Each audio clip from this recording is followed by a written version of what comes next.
पूर्वी लद्दाख में वास्तविक नियंत्रण रेखा यानी एलएसी के पास भारत और चीन की सेनाओं के बीच चल रहे तनाव को खत्म करने के लिए आज एक बार फिर दोनों देशों के सैन्य कमांडर आमने सामने हैं।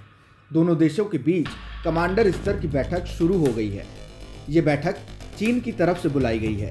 दोनों देश करीब 2.5 महीने बाद बैठक कर रहे हैं।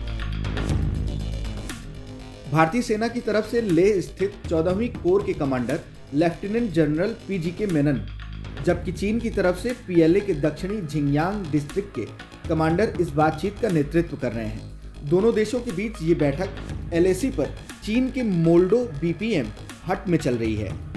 मीटिंग का एजेंडा डिसएंगेजमेंट और डी एस्केलेशन होगा, यानी दोनों देशों के सैनिक एलएसी से पीछे हट जाएं और सैनिकों की तादाद भी कम कर दी जाए।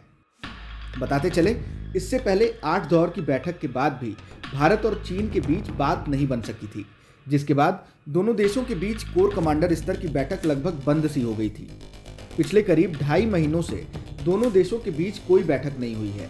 हालांकि दोनों देशों के राजनयिक जरूर तनाव खत्म करने के लिए मुलाकात करते रहे हैं। दोनों पक्षों के बीच आखिरी सैन्य बैठक 6 नवंबर को हुई थी। करीब 3.5 महीने पहले भारतीय सैनिक पूर्वी लद्दाख में पेंगोंग झील के दक्षिणी किनारे पर रणनीतिक रूप से अहम मुखपरी, रेचिनला और मगर हिल इलाके के कई ऊंचाई वाले स्थानों पर काबिज हो गए थे।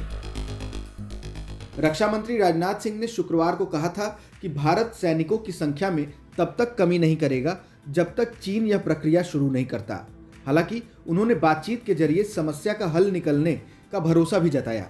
रक्षा मंत्री ने यह भी कहा कि भारत सीमा क्षेत्रों में बेहद तेजी से आधारभूत ढांचे को विकसित कर रहा है और चीन ने कुछ परियोजनाओं को लेकर आपत्ति भी जताई है। राजनाथ सिंह ने कहा, सैनिकों की संख्या में कमी नहीं की जाएगी। भारत सैनिकों की तैनाती में तब तक कमी नहीं करेगा जब तक चीन यह प्रक्रिया शुरू नहीं करता। उन्होंने कहा, जारी गतिरोध जैसे मुद्दों को लेकर कोई समय सीमा निर्धारित नहीं है। आप एक तारीख तय नहीं कर सकते। रक्षा मंत्री ने कहा, हमें बातचीत के माध्यम से हल निकलने को लेकर पूरा भरोसा है।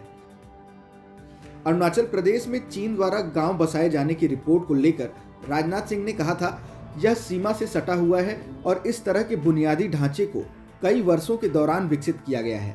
विदेश मंत्री एस जयशंकर द्वारा जताए गए उस आकलन के बारे में पूछे जाने पर कि चीन के साथ द्विपक्षीय संबंध पिछले 4 दशकों में न्यूनतम स्तर पर हैं और क्या चीन ने भारत का भरोसा तोड़ा है, तो सिंह ने कहा, बिना किसी संदेह के उन्होंने हमारा भरोसा तोड़ा है। फिलहाल इस वीडियो में इतना ही। अगर कोई सवाल और सुझाव है तो हमें कमेंट बॉक्स में जरूर बताएं। देश और दुनिया की ताज़ा तरीन खबरों की अपडेट्स के लिए हमारे चैनल लोकमत हिंदी को सब्सक्राइब करना न भूलें। अगर आप ये वीडियो फेसबुक पर देख रहे हैं तो हमारे पेज को फॉलो जरूर कर लीजिए।